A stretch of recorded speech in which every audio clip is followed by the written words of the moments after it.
Welcome to Guide Guru. We hope this video helps. You start by turning on screen time and creating a screen time passcode.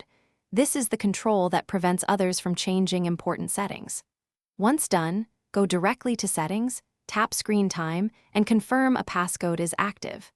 Make sure you remember this code or store it securely, because without it you can't reverse restrictions. You're not changing the wallpaper yet. This step simply establishes the permission layer that will enforce the lock you're about to apply. Now you enforce the lock by enabling content restrictions and stopping wallpaper edits. After toggling content and privacy restrictions on, tap Allow Changes, then find Wallpaper and select Don't Allow. This immediately prevents anyone from selecting a new lock screen or home screen image without unlocking screen time. Once set, home users, guests, or kids can't change the lock screen image through photos, settings, or shortcuts. Make sure the screen time passcode is different from your device passcode to avoid accidental resets. Finish by testing. Try Settings Right Arrow Wallpaper.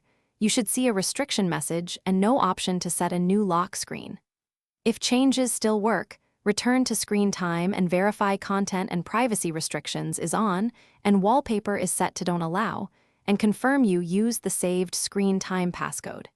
If you forget the screen time passcode, you'll need to reset it via your Apple ID in screen time or erase the device as a last resort, so keep that credential safe. Thanks for watching. Consider subscribing if we helped you today.